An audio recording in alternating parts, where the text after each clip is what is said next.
Assalamualaikum warahmatullahi wabarakatuh. Waalaikumsalam warahmatullahi wabarakatuh. Pemirsa yang budiman, kami dari SMA Islam Al-Azhar 30 Salatiga kali ini akan memaparkan berkaitan dengan tausiah pada bulan Ramadan yang penuh dengan keberkahan dan bulan suci ini dengan tema Ramadan Indah, Ramadan Ceria, dan Ramadan Penuh Berkah. Amin.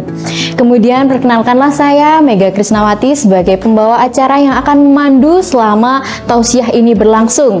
Dan hari ini juga saya ditemani dengan Ustadz yang sangat terkenal di SMA 30 Salatiga, yakni Ustadz Ahmad Muzaki Darajat. Ya, baik Ustadz, hari ini kita akan berbincang-bincang tentang Ramadan Indah, Ramadan Ceria, Ramadan Berkah. Menurut Ustadz, bagaimana nih tentang Ramadan Indah, Ramadan Ceria, Ramadan Berkah itu seperti apa? Oke, ya terima kasih atas waktunya Bu Mega. Ya. Alhamdulillah pada siang hari ini kita bisa menikmati vibes, yaitu vibes itu artinya adalah apa? Seperti halnya lingkungan selama di bulan Ramadan. Kita ketahui bahwasanya Ramadan ini terdiri dari 5 huruf ya. Iya. Huruf Ro, huruf Mim, huruf Dot, huruf Alif, dan huruf Nun. Ini jika kita bongkar satu persatu, itu memiliki makna yang luar biasa di bulan Ramadan ini. Dari huruf Ro dulu. Huruf Ro itu artinya adalah rahmah. Jadi di bulan Ramadan ini kita ketahui bahwasanya rahmat Allah sangat luas sekali. Masya Allah. Karena di bulan Ramadan sendiri adalah bulan turunnya Al-Quran. Dan Al-Quran itu adalah wahyu diturunkan untuk Nabi Muhammad, dan ini merupakan rahmat dari Allah Subhanahu wa Ta'ala. Selanjutnya yang kedua, huruf Mim. Mim itu artinya adalah maghfirah. Maghfirah artinya adalah ampunan. Jadi barang siapa yang berpuasa di bulan Ramadan dan mengamalkan sesuatu aktivitas yang baik, yang positif di bulan Ramadan, insya Allah akan mendapatkan maghfirah Allah Subhanahu wa Ta'ala. Selanjutnya huruf Dot. Dot artinya adalah dia. Dia itu artinya adalah yang bersinar. Di bulan Ramadan kita ketahui bahwasanya di bulan Ramadan ini terdapat malam-malam di akhir bulan Ramadan, itu dinamakan malam Lailatul Qadar, di mana doa-doa dikabulkan oleh Allah Subhanahu wa Ta'ala. Dan selanjutnya huruf Alif, yang artinya adalah iman. Iman ini dalam arti jadi seperti ini. Dalam hadis mengatakan man soma Ramadana imanan. Jadi yang berpuasa Ramadan itu yang pertama adalah iman dulu. Karena kita ketahui bahwasanya yang berpuasa ini tidak hanya kaum muslim, betul ya Bu ya? Betul, ya. Ada kaum lain yang berpuasa, dan model berpuasanya juga bermacam-macam. Ada yang puasa tidak makan lauk. Ya, ada yang puasa mutih juga ya Ustadz ya. Dan sebagainya. Iya, betul. Nah, tapi bedanya di bulan Ramadan ini syarat pertama adalah iman dulu. Oke. Ketika sudah beriman kepada Allah, maka kita dibolehkan untuk berpuasa Ramadan. Dan yang kedua adalah ihtisaban. Ihtisaban itu artinya adalah meminta pahala. Jadi kita punya hak, Ustazah, Bu, ya. Kita punya hak untuk meminta pahala kepada Allah ketika kita sudah berpuasa Ramadan. Nah, dan yang terakhir, ketika huruf Ro, huruf Mim, huruf Dot, huruf Alif sudah kita lakukan semua, ada yang terakhir huruf Nun. Nun artinya adalah najah. Najah itu artinya adalah kesuksesan. Barang siapa yang sudah berpuasa selama 30 hari lamanya dan menjalankan seluruh aktivitas di bulan Ramadan dengan positif, dia akan mendapatkan predikat la'allakum tattaqun, yang artinya adalah hamba-hamba yang bertakwa kepada Allah dan lahir kembali di bulan Idul Fitri dengan kembali ke fitrah. Berarti kembali ke suci lagi ya Ustadz ya. Oke. Oke Ustadz, mungkin ada beberapa pertanyaan yang masuk ke saya. Oke, untuk mengenai bulan Ramadan ini, bagaimana cara kita untuk meraih rahmat dari Allah? Ya, baik. Monggo Ustadz. Tadi dari siapa ya yang bertanya? Dari Ananda Rizky. Inggih, Kelas Ustadz. 10 ya? Kelas 10. Kelas 10 ya, terima kasih. Bagaimana mendapatkan rahmat Allah di bulan Ramadan? Kita ketahui bahwasanya di bulan Ramadan ini terbagi menjadi 10 hari, ya 10 hari yang pertama, 10 hari yang kedua, dan 10 hari yang ketiga. 10 hari yang pertama itu adalah rahmat. Nah, kita sudah melewati 10 hari yang pertama, dan di 10 hari yang kedua adalah maghfirah, ampunan. Dan yang ketiga adalah idqum minan nar, yaitu pembebasan dari api neraka. Nah, tadi pertanyaannya, bagaimana cara kita mendapat rahmat Allah, kasih sayang Allah di bulan Ramadan? Nah, ya iya, simpel, betul. ya simpel Bu. Ya, kita berpuasa. Oke. Nah, ketika kita berpuasa, kita akan senantiasa mendapat sebuah kebahagiaan. Bahagia bukan berarti oh kita udah puasa nih, ketika berbuka kita boleh menjalankan apa saja yang dilarang ketika berpuasa. Nah, bukan seperti itu, tapi kebahagiaan itu adalah kebahagiaan, yaitu kepuasan batin ketika kita sudah menjalankan perintah Allah. Ketika sudah mendapatkan kepuasan itu, maka rahmat Allah akan datang ketika orang sudah menjalankan ibadah puasa. Baik Ustadz, saya menggarisbawahi berarti kalau selama Ramadan cara kita untuk meraih rahmat ya dengan cara berpuasa. Lalu bagaimana cara berpuasa yang benar-benar diridhoi oleh Allah? Allah. Ya. Ini juga pertanyaan ya Bu ya? Iya, ini dari saya. Oh, iya. Mungkin masih ada beberapa yang perlu tahu bagaimana caranya kita bisa mendapatkan ridho dari puasa itu oleh Allah, itu bagaimana caranya kita mendapatkannya? Mungkin bisa dijelaskan Ustadz? Ya, terima kasih. Jadi puasa ini adalah, pengertiannya adalah al-imsak. Al-imsak itu artinya adalah menahan. Oke. Nah, menahan apa? Menahan dari apa yang dilarang ketika berpuasa. Ketika kita sudah menahan apa yang dilarang ketika berpuasa, insya Allah kita akan mendapatkan puasa yang maksimal. Tapi tidak hanya dengan menahan itu saja, kita juga menjalankan aktivitas-aktivitas baik positif di bulan Ramadan. Jadi pengertian dari puasa adalah al-imsaku anil akli wa syurbi wa jami'il muftirat. Apa itu Ustadz? Itu, jadi gini, puasa itu adalah imsak, yaitu menahan diri. Betul. Dari apa? Diri dari Satu, ya. dari makanan. Dua, dari minuman. Dan yang ketiga, dari hal-hal yang dilarang ketika berpuasa. Jadi makna sesungguhnya dari puasa adalah al-imsak. Maka kalau kita berpuasa itu biasanya sebelum subuh ada namanya imsak. Imsak itu adalah menahan. Jadi ketika kita imsak, kita sudah harus ditahan. Tidak boleh ketika imsak kita malah, oh masih imsak nih, oh belum adzan subuh, kita masih bisa sahur. Biasanya itu kadang masih ada yang nyolong-nyolong Ustadz. Nah, iya kan? Ketika adzan itu ada yang udah adzannya mau selesai, masih minum. Masih satu teguk lagi, iya kan? Bukan hanya satu kok, berteguk-teguk. Iya. Karena dia nggak begitu tidak. Oh tidak, alhamdulillah, masya Allah. Alhamdulillah. Iya. Karena itu tadi, karena ada kata al-imsak. Al-imsak itu adalah menahan diri. Ketika kita sudah bisa menahan diri, mengendalikan diri dari tidak makan, tidak minum, tidak berbuat apa yang dilarang ketika berpuasa, insya Allah kita akan mendapatkan puasa apa yang diharapkan Allah Subhanahu Wa Taala. Masya Allah, pasti kalau kita sudah berpuasa sesuai dengan ketentuan Allah, kita akan mendapatkan pahala yang bagaimana Ustadz? Ya, jadi tadi sudah saya garis bawahi bahwasanya puasa ini kita akan mendapatkan kebahagiaan. Iya. Jadi ketika kebahagiaan, ya, kelebihan dari orang berpuasa ini daripada yang tidak puasa. Jadi Allah sudah berfirman dalam hadis qudsi, lis-shaimi farhatan. Jadi bagi orang berpuasa itu memiliki dua kebahagiaan. Apa saja itu? Farhatun inda fitri. Jadi dia bahagia ketika dia berbuka. Maksudnya bukan, oh saya berarti sudah buka, sudah boleh ngapa-ngapain. Selain, jadi yang dilarang kita boleh ini dan sebagainya. Tidak, tapi kebuka itu kita sudah lega. Betul. Ada doanya, dhahabat dhama'u wabtalatil uruqu wa tabatal ajru. Ketika kita berbuka puasa, dhahabat dhama, telah hilang rasa haus dan dahaga. Karena kita ketahui bahwasanya kita ya puasa ini kan tetap harus mengerjakan lah apa yang biasanya kita kerjakan. Betul. Jangan jadikan alasan ketika kita berpuasa kita malah tidur. Soalnya rata-rata pada kayak gitu ya Ustadz ya. Rata-rata kan alasannya karena saya puasa, nggak mau aktivitas, kemudian mereka malas-malasan. Padahal itu tidak diharapkan oleh Allah ya. Iya, betul. Ya. Jadi puasa ini ada yang kelihatan lemes, tapi dia tidak puasa. Tapi ada juga yang kelihatan bugar, padahal dia berpuasa. Nah ini kita tidak tahu. Kenapa? Karena Allah Subhanahu Wa Taala itu akan memberikan pahala langsung kepada orang yang berpuasa. Jadi puasa ini adalah suatu ibadah yang hanya diketahui oleh hamba Allah dan Pak Robnya dan Allah Subhanahu Wa Taala. Jadi orang lain tidak tahu. Nah, saya seperti ini, Bu Mega menganggap saya puasa nggak hari ini? Kalau saya jelas menganggap Anda puasa. Iya. Di belakang saya puasa atau tidak? Dengan tidak tahu. Karena itu menjadi tanggungan Anda dengan Tuhannya, yaitu Allah. Allah ya kan? Seperti itu. Nah, tadi saya garis bawahi yang kebahagiaan tadi ya. Jadi yang pertama berbuka, dan yang kedua kebahagiaan diraih adalah kebahagiaan ketika kita nanti bertemu dengan Allah Subhanahu Wa Taala di yaumil qiyamah kelak. Nah, ini sangat luar biasa. Jadi berpuasa ini kita maksimalkan Ini kan cuma 30 hari ya Bu? Iya, betul. Nah. Dan ini sudah berjalan setengah ya, hampir setengah ya. Ya, alhamdulillah.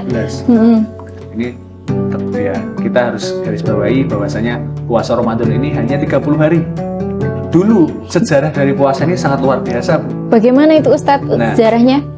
Puasa itu sudah dilakukan dari nabi-nabi sebelumnya. Karena dalam firman Allah, ya ayyuhalladzina amanu kutiba alaikumusiyam kama kutiba alal ladzina min qablikum la'allakum tattaqun. Jadi diwajibkan atas berpuasa ini karena sebelum kamu sudah pernah berpuasa.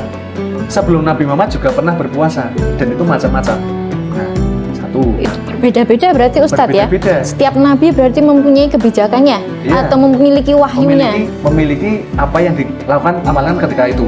Oh, begitu. Contohnya Nabi Daud. Nah, itu berpuasa, 1 hari berpuasa, 1 hari tidak. Itu dilakukan sepanjang tahun. Kenapa itu Ustadz berbeda-beda antara satu nabi dengan nabi yang lain? Iya, karena itu ya sesuai dengan apa yang ketika itu dialami oleh nabi itu. Nah, Nabi Daud punya umatnya sendiri, Nabi Isa punya umatnya sendiri, dan itu macam-macam. Nah, puasa Nabi Isa itu 40 hari Bu. Betul, ya. Saya pernah dengar itu Ustadz. Ya, ya pernah dengar. Hari. Bayangkan ketika kita umat dari Nabi Muhammad, nah itu kita disuruh puasa 40 hari. Apakah kuat kita Bu? Kalau saya mending nggak usah Ustadz. 40 hari itu lama ya, 1 bulan lebih. Iya, 1 bulan lebih. Masya Allah. Masya Allah, luar biasa. Maka kita bersyukur sebagai umat Nabi Muhammad. Iya. Kita diberi kemudahan ya. Kemudahan pada Nabi Muhammad itu berupa berpuasa Ramadan. Dan sejarahnya dulu sebelum Ramadan ini ada, puasa itu dulunya hanya sebulan 3 kali. Kenapa Ustadz? Ya. Maka dulu Nabi Muhammad itu ketika belum adanya wahyu tentang puasa Ramadan ini, beliau berpuasa di pertengahan bulan selama 3 hari dinamakan Ayyamul Bid, dan puasa Asyura yaitu 10 hari di bulan hari 10 di bulan Muharram. Hanya itu saja. Setelah itu turunlah wahyu ini, wahyu tentang diwajibkannya puasa Ramadan, dan Nabi Muhammad itu berpuasa Ramadan hanya 9 tahun dari sejak disyariatnya puasa Ramadan. Nah, sedangkan kita sebagai hamba Allah, sebagai kaum Nabi Muhammad, kita sudah alhamdulillah kita merasakan lebih dari apa yang dikatakan Nabi Muhammad. Maka kita harus bersyukur dengan ini. Bersyukur dengan apa? Bersyukurnya dengan berpuasa. Kan ada yang umurnya sekarang baru 6 tahun, iya betul, mulai latihan berpuasa, luar biasa. Ada yang umurnya 12 tahun. Meskipun kadang baru setengah hari udah berbuka ya. Ya. Tapi setidaknya sudah berusaha ya Ustadz ya. Jawa itu puasa apa itu? Puasa apa? Bangpreng. Bangpreng, ada puasa beduk, ada puasa sore dan iya betul. Nah, itu ya tidak apa-apa, itu sebagai pembelajaran bagi anak-anak. Iya. Tapi ada juga yang sudah puasa umurnya 17 tahun, sweet 17, sweet 17, sweet berapa lagi, sweet dan sebagainya. Itu sudah alhamdulillah ini kita sebagai umat Muhammad diberikan kesempatan untuk berpuasa lebih dari apa yang dirasakan oleh Nabi Muhammad. Tuh. Baik Ustadz, saya lanjut ke pertanyaan kedua. Ini ada pertanyaan masuk dari Ananda Fitri. Fitri ini kelas 10. Kelas 10 dia bertanya, bagaimana Ustadz kalau ketika puasa saya menangis, apakah batal? Oh, iya. Iya. Dalam puasa ini memang memang secara syariat tidak ada kata menangis itu membatalkan puasa. Ya, tapi di situ di dalam puasa ada namanya menahan dari segala hal yang dilarang ketika berpuasa. Termasuk kita menahan dalam emosi kita. Betul. Maka dalam puasa ini ya makna puasa sangat panjang sekali. Kita bisa menahan dengan rasa sabar. Kita menahan dari rasa emosi, menahan emosi kita, menahan dari perkataan buruk kita, menahan dari segala sesuatu hal yang membuat orang lain tuh sakit hati. Nah, maka ketika kita menangis ketika berpuasa, nah itu sebenarnya ya tidak membatalkan puasa. Nah, itu hanya ya mungkin kurang lebih hanya mengurangi dari pahala puasa yang ada. Jadi pahalanya berkurang ya, bukan membatalkan. Karena dia tidak bisa mengendalikan emosi dia ketika berpuasa. Jadi kalau nanti kita tidak bisa mengendalikan puasa, lama-lama pahalanya berkurang, bisa jadi minus dong, Ustadz. Waduh, ya tidak. Iya, karena kalau pahala puasa itu ya itu tadi, Allah Subhanahu wa Ta'ala langsung memberikan kepada hambanya. Jadi tidak melewati perantara siapapun itu dan tidak dilipat gandakan. Hanya Allah lah yang tahu dan hambanya yang akan mendapatkan. Kullu amali ibni adama yudha'afu. Jadi setiap pekerjaan Bani Adam itu, anak-anak Bani Adam itu ya dilipat gandakan. Nah, illa shaum, kecuali puasa. Iya. Nah, fa innahu li, jadi puasa itu hanya milik Allah, wa ana ajzibi, dan hanya Allah lah yang tahu memberikan pahala kepada hambanya. Jadi tidak tahu ya minus atau nol gitu, kita nggak tahu ya Ustadz ya? Ya, karena hanya Allah lah yang mengetahuinya. Iya, betul. Ya, berbicara tentang tadi bagaimana cara kita meraih keberkahan di bulan Ramadan. Iya. Ya. Karena tema kita ini adalah Ramadan indah, Ramadan ceria, Ramadan berkah. Tadi kalau indah sudah saya jelaskan di awal, karena Ramadan ini banyak sekali keutamaan-keutamaan, dari mulai huruf yang tadi saya jelaskan itu dan keutamaan yang lain dan sebagainya. Nah, Ramadan indah tadi apa? Ceria. Alhamdulillah kita juga sudah menyambut bulan Ramadan. Betul, dengan keceriaan ya Ustadz ya. Seperti ketahui bahwasanya di bulan Ramadan ini luar biasa. Nah, antusias kaum Muslim di Indonesia ini sangat luar biasa ketika bulan Ramadan. Betul. Sama waktu malam Ramadan. Nah, itu di sholat tarawih itu, masjid-masjid itu pada membangun tenda di depan, terus menggelar BK dan sebagainya, bahkan sampai keluar tuh, sampai di jalan-jalan luar biasa. Itu termasuk ciri khas warga Indonesia dalam menyambut bulan Ramadan. Betul. Di Semarang ada juga namanya Dukderan. Iya, Dukderan itu sebelum Ramadan ya Ustadz ya, itu untuk menyambut Ramadan, betul. Nah, ini maka sesuai dengan tema dari Ramadan ceria ini sudah dilawan oleh kaum muslimin. Dan yang terakhir ini adalah Ramadan berkah. Bagaimana kita menggapai berkah di bulan Ramadan. Betul. Karena kita tahu bahwasanya Ramadan ini adalah syahrun mubarak. Mubarak itu artinya berkah. Nah, jadi bulan Ramadan ini adalah bulan yang penuh dengan keberkahan. Apa arti keberkahan? Keberkahan artinya adalah ziyadatul khair.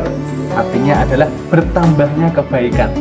Jadi ketika kita setelah Ramadan nanti, kita malah downgrade, bukan upgrade ya Bu. Iya. Nah, dalam hal apa? Dalam hal ibadah kita, dalam amaliyah kita dan sebagainya. Ketika kita itu nanti setelah Ramadan kita kendor lagi. Ketika Ramadan udah kenceng nih. Iya, betul. Puasa, sholat, sholat sunnah, sholat tarawih, sholat sunnah. Betul. Bahkan yang nggak sunnah pun sholat juga dan sebagainya.